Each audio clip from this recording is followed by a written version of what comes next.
High drama in the CWC meets to discuss the leadership crisis. First, Sibal lashes out at Rahul Gandhi on the allegation of colluding with the BJP. Later, withdraws the tweet, citing clarification given to him by Rahul Gandhi.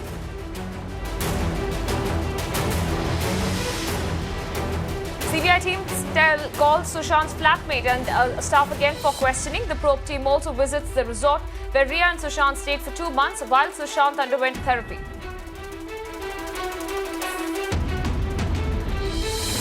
In his detailed statement to the top court, Prashant Bhushan refuses to apologize, says hold the beliefs that he expressed and an apology for the same would be insincere and contempt of his conscience.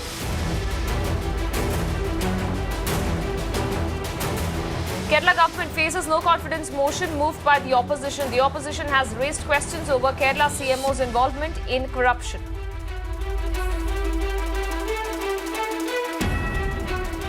AIADMK Minister Rajendra Balaji violates the COVID lockdown norms, visits a temple and takes a holy bath in the river during a complete lockdown in the state.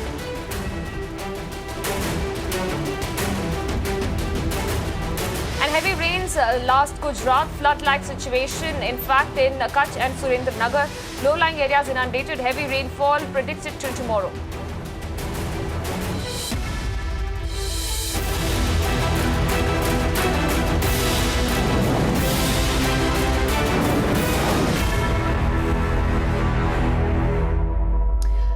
You're watching the big story here on Mirror Now. My name is Apurva Sridhar. We have lots lined up for you in this bulletin, but first up, let's take a quick look at some breaking news that's coming in.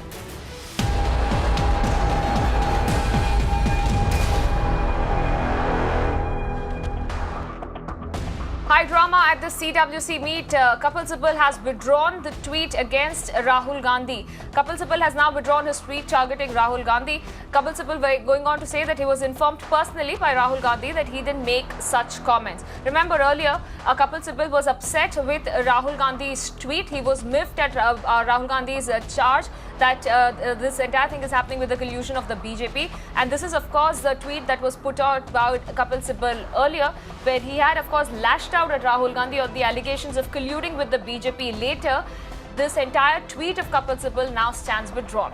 Let me bring in our Deputy News Editor Meenakshi Banja for further updates on this. Meenakshi, high drama there at the CWC meet. Earlier, we had seen that explosive tweet coming in from Kapil Sibal lashing out at Rahul Gandhi for allegations of colluding with the BJP. Now we understand it has been withdrawn. Well, that's right, Apurva. You mentioned it correctly. There is indeed high drama at the CWC, which is presently underway. Ever since the CWC convened, we have seen a lot of twists and turns and turbulent moments being witnessed inside. We have brought to our viewers consistently all the breaking news updates from inside as they were happening. And like you rightly mentioned, there was a shocker. The shocker was Mr. Kapil Sibal hitting out at Rahul Gandhi, which was immediately responded to by first Mr. Randeep Singh Surjewala. He completely rubbished all these aspersions which Mr. Sibal was levelling at Rahul Gandhi, saying that it was all part of the misinformation campaign and purportedly incorrect media reports that Mr. Sibal was relying upon. And subsequent to that, like you rightly mentioned, the earlier tweet of Mr. Kapil Sibal, we underline here at Mirror now stands deleted.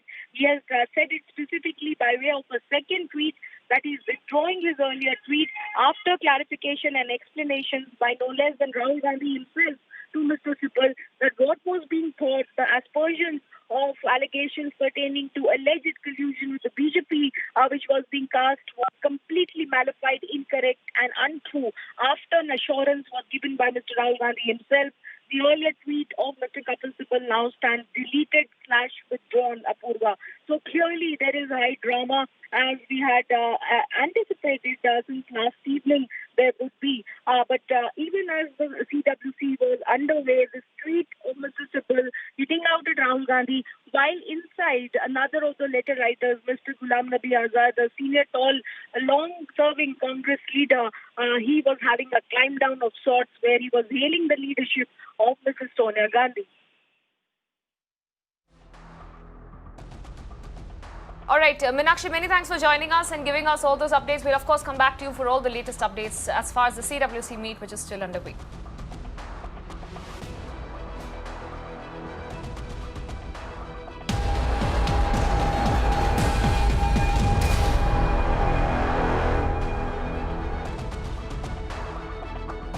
More breaking updates coming in. The Kerala Assembly has passed a unanimous resolution demanding the withdrawal of the Union Cabinet's decision to lease out the Trivandrum International Airport to the Adani Enterprises Ltd.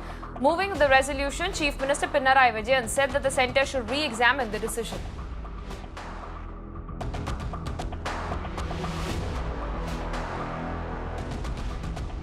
Let me go across to my colleague Vivek, who's joining me live, getting us further updates on this. Vivek, we had seen a lot of reservations that had come in, not just from the Kerala government, but also the opposition there regarding privatization of the Thiruvananthapuram International Airport. What were the kind of statements that were made in the Assembly while a unanimous resolution was passed opposing centre's decision? Yes, Chief Minister Pinarayi Vijayan has actually put in this resolution saying that this particular move by the central cabinet of leasing out to the international airport to Adani Enterprises Ltd is something which is not in accordance with the spirit of the constitution, and also says that they should actually think on this particular decision.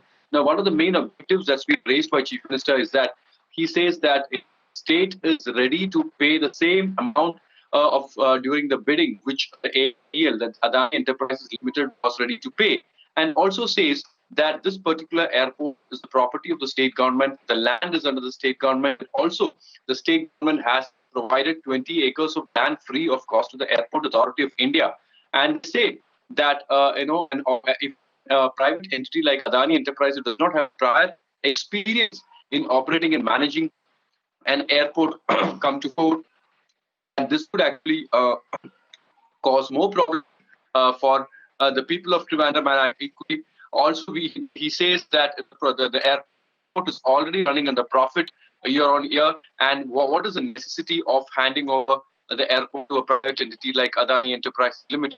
Also, we need to understand that the state government has already formed a purpose vehicle called the KSIDC, called the Kerala State Industrial Development Corporation, which is ready to occupy which is ready to look after the airport, managing the airport.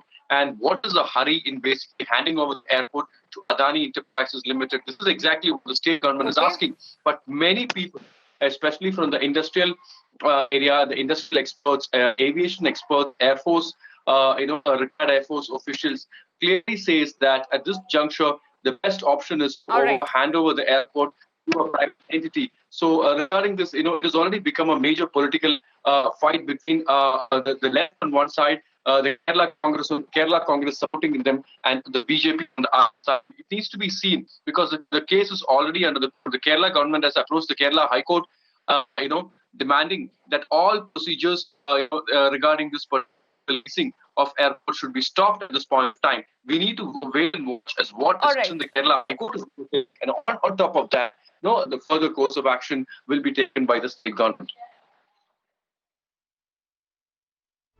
All right, Vivek, many thanks for joining us and bringing us those breaking updates.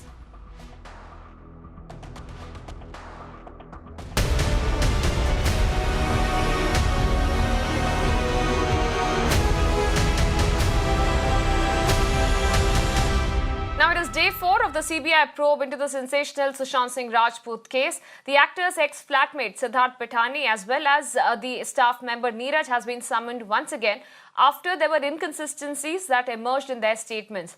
Now, it is the 4th day in a row that Neeraj has been now summoned by the CBI in this regard.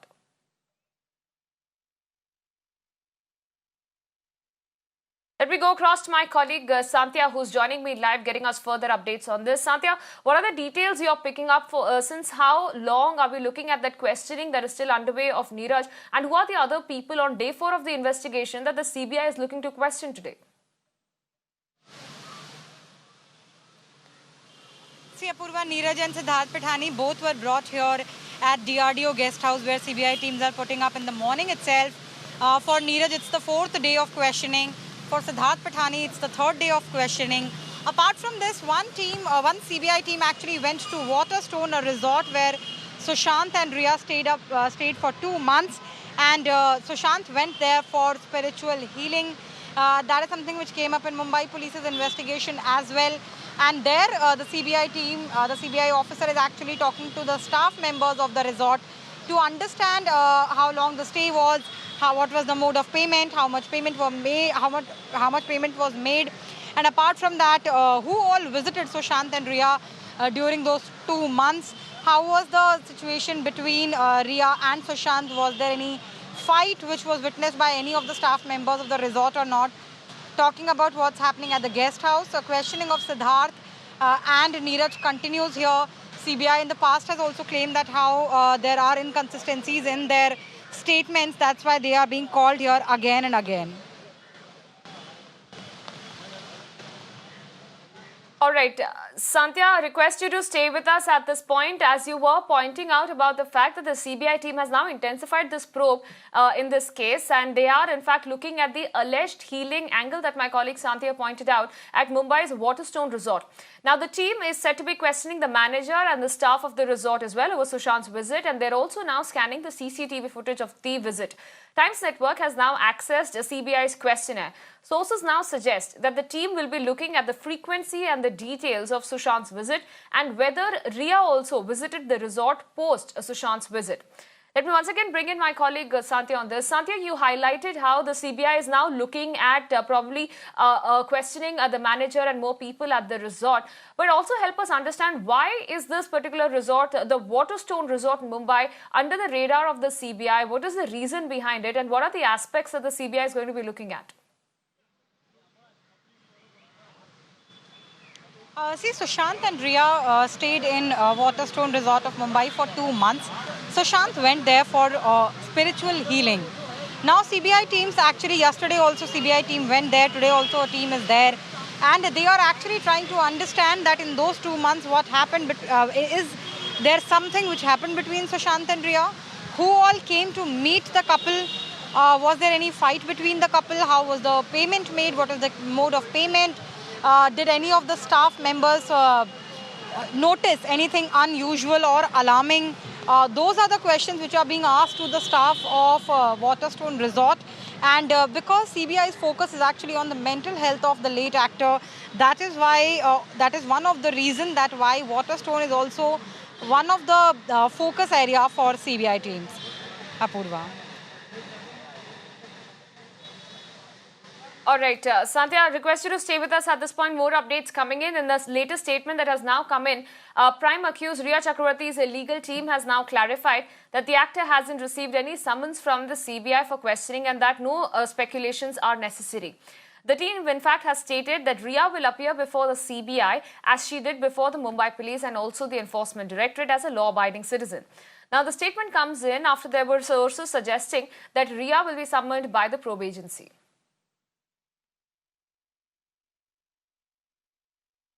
Let me once again bring in my colleague Sandhya on this. Sandhya, while there has been a statement that has come in from Rhea's legal team putting an end to the speculation, saying they haven't received any kind of summons from the CBI, what are you picking up from the CBI? There are sources suggesting that perhaps Rhea could be brought in for questioning today.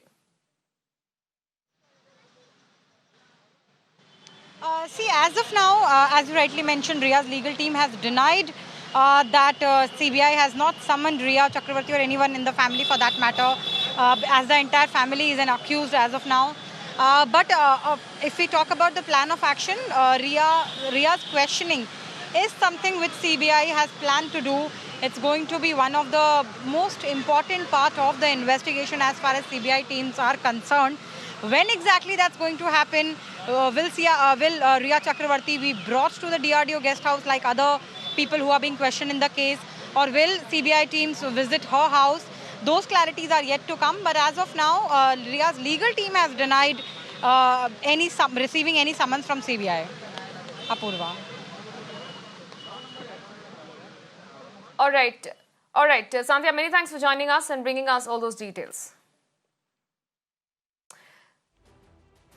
And with that, we are just slipping to a very short break. Back in just a minute. Some more updates now coming in from down south, with strict rules in place at this point of the common man in life at the time of this pandemic. Netas now seem to be having a very different rule, and this is an incident that is now coming in from Tamil Nadu's Erode, where an AIADMK minister, Rajendra Balaji, visited a temple and took a holy bath during the time of the lockdown. Not just that, while the entire state there is observing a total lockdown, the minister in fact could be seen visiting the Bhavan Bhavani Sangameshwar temple and taking a bath in the river Kaveri, following adjacent to the temple. When questioned, the minister's defense was that he came over to collect holy water for his family. Let me bring in my colleague Pramod, who's joining me live with further updates on this. Pramod, the defense that has come in from the minister is that he had come there and he had just come to collect holy water for the family. But is that defense enough? Because it clearly is one rule for the common man who are penalized for this. And on the other hand, you're looking at the netas brazenly flouting the social distancing and the lockdown norms. Certainly, it's not at all a valid reason because yesterday was a complete total lockdown, which means even vegetable stores or grocery stores were not open. General public were undergoing a lot of struggle because you cannot buy anything. You are not allowed to venture out. That was an actual clause of total Sunday lockdown because the state very clearly, after discussing with medical teams and everybody, have come across this idea that if you keep the people inside for one day, it is actually bringing down the infection by a larger number. And Tamil Nadu currently is like a minimum of 5,900 people are turning COVID positive every day. And imagine the minister from the same government is flouting the laws. First of all, such large temples are not open in the state. Only very, very small temples that is earning a minimum of 10,000 rupees in a year, those are only open. So the bigger question is that how was he allowed inside the temple? And the second one is that he goes over there and then he claims that he's only trying to collect water. And imagine the number of people with him. There are police officials, temple officials, everybody with him. And he does that. And he very clearly simply says that he just went over there to collect holy water. How come this collection of holy water is not allowed for common public? That's a question that's been put forward. How come a minister in a position is doing such things? That's also a question that's being put forward. All right, Pramod, many thanks for joining us and bringing us all those updates. In fact, we are getting more updates now coming in again from Tamil Nadu. The self-styled godman in Tamil Nadu's Tiruvannamalai district was thrashed by a mob after he allegedly tried to sexually assault a foreigner. In fact, according to the local police, the man had entered the apartment of a woman from the United States. The woman fought back after the accused attempted to harass her. In fact, hearing the woman shout for help, the neighbors and the locals rescued the woman and further attacked the accused. The foreigner was then admitted to a hospital after she sustained injuries to her head, while the accused is under police custody. This is an entire incident that has come in from the Tiruvannamalai district in Tamil Nadu, where a self-styled godman was thrashed by the locals after he attempted to assault a foreign woman. Let me bring in my colleague Pramod Madhav for those updates. Pramod, help us understand what happened because this is a very shocking case that has come to light where a self-styled godman there accused of sexually harassing a foreigner.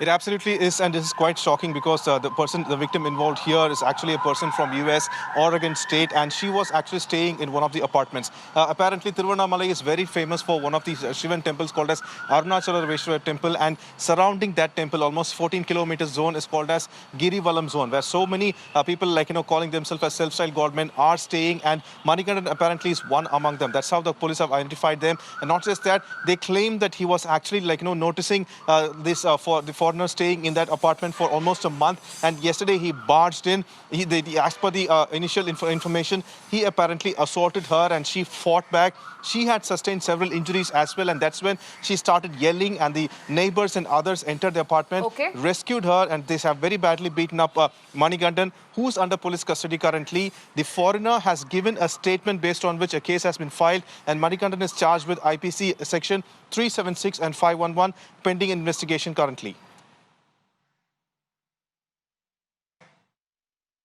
All right, Pramod, many thanks for joining us and bringing us all those updates.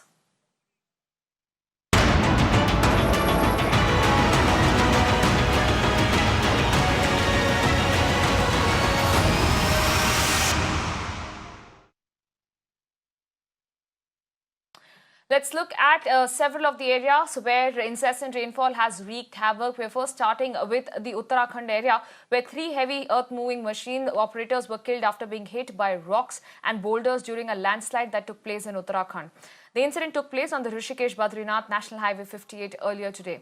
All 3 were involved in clearing the debris when a fresh landslide occurred at around 5 a.m. this morning. Several highways, including sections of the NH58, are part of under-construction Char Dham Road project in the state. The area has been witnessing heavy rainfall for the past several days. It is not just Uttarakhand. We are looking at incessant rainfall there that has wreaked havoc even in the state of Gujarat, where several areas, including Kutch, has seen a flood-like situation because of the rise in rainfall. Meanwhile, incessant rainfall also continued in the Surendranagar district. Several of the low-lying areas in the state of Gujarat continues to remain inundated. 14 gates of the Motisar Dam in Gujarat's Rajkot has been now opened to release the excess water. Now, the Weather Department has predicted a heavy to very heavy rainfall till Tuesday morning. Now, another area in Gujarat is the Patan area, where you can see the visuals there, and it has also created flood-like situation in Gujarat's Patan area. And this occurred after almost the second day of incessant rainfall that was witnessed in that area. Normal life has been completely thrown out of gear there.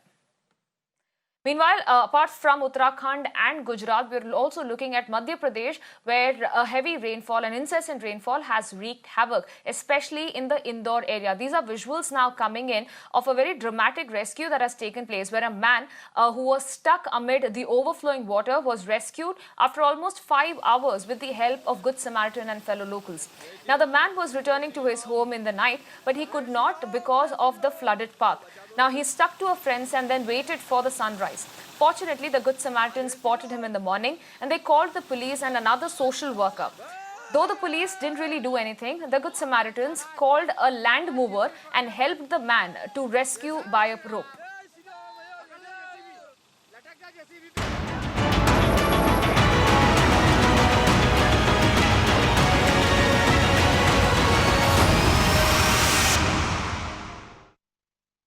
On to some international news that's coming in. Donald Trump's new campaign video, in fact, features Prime Minister Modi. A strategical move to counter the Democratic opponent Joe Biden and Vice Presidential candidate Kamala Harris as his VP candidate. In fact, Kamala Harris enjoys a strong backing of the Indian American community. The Trump campaign has released its first video commercial that has short clips from Prime Minister Narendra Modi's speeches and the US President Donald Trump's historic address in Ahmedabad and Houston. Trump team members said that America enjoys a great relationship with India and also claimed that Trump's campaign enjoys great support from the Indian Americans. I have the honor to introduce you to my family.